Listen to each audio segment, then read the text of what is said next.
ഈ കാണാൻ രണ്ട് സുന്ദര കുട്ടന്മാർ കണ്ട, അതുപോലെ തന്നെ ഇവർ രണ്ടാൾക്കാരും നമ്മളിന്ന് കൊടുത്തേക്കാൻ വേണ്ടി പോകാട്ടാ.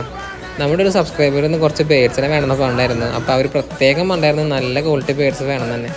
അപ്പോൾ നമ്മൾ അതുപോലെ തന്നെ എല്ലാത്തിനെയും ഹെൽത്തും കാര്യങ്ങളൊക്കെ ചെക്ക് ചെയ്തപ്പോൾ നല്ല രീതിയിലാണ് എല്ലാ ബേഡ്സും നിൽക്കണം, യാതൊരു വിധ ഇഷ്യൂസും കാര്യങ്ങളില്ല. ഈ ഒരു ബേഡ് നമ്മൾ പുറത്തേക്കാൻ പോകുന്നത് കണ്ണൂർക്കാണ് കേട്ടോ. അപ്പോൾ നമ്മൾ അതുപോലെ തന്നെ വേറൊരു പെയറിനെ നമ്മൾ പിടിച്ചു. പിന്നെ നമ്മൾ വേറൊരു യെല്ലോയെ അവർ പറഞ്ഞിരുന്നു. അപ്പോൾ നമ്മൾ ജസ്റ്റ് ഒരു യെല്ലോസിനെ നമ്മൾ പിടിച്ചിട്ടുണ്ടായിരുന്നു. ഇത് തൊട്ട് കുറേ നാളായി ബുക്ക് ചെയ്തിട്ട്. അപ്പോൾ അതുകൊണ്ട് തന്നെ നമുക്ക് കുറേ ടൈം ഉണ്ടായിരുന്നു ഓരോ പെയർ സെറ്റ് ചെയ്യാനായിട്ട്. അങ്ങനെ നമ്മൾ എല്ലാത്തിനും പിടിച്ച് ബോക്സിലാക്കി. ഈ കാണുന്ന ബോക്സിൽ എത്ര പേഴ്സ് ഉണ്ടെന്ന് നിങ്ങൾക്ക് പറയാൻ പറ്റുമോ? അങ്ങനെ നിങ്ങൾ കറക്റ്റായി എണ്ണം പറഞ്ഞു കഴിഞ്ഞാൽ നിങ്ങൾക്ക് ഒരു ഗിഫ്റ്റായിട്ട് ഒരു പേരിന് അയച്ചു തരുന്നതായിരിക്കും കേട്ടോ. അപ്പോൾ നിങ്ങൾ ജസ്റ്റ് കമൻറ്റ് ചെയ്താൽ മതി. അങ്ങനെ നമ്മളെല്ലാത്തിനും കൊണ്ട് തൃശ്ശൂർ എത്തി. തൃശ്ശൂർ നമ്മൾ കുറച്ച് നേരം വെയിറ്റ് ചെയ്ത് വന്നു. ട്രാൻസ്പോർട്ടേഷൻ ടീം ഇത്തിരി ഡിലേ ആയി.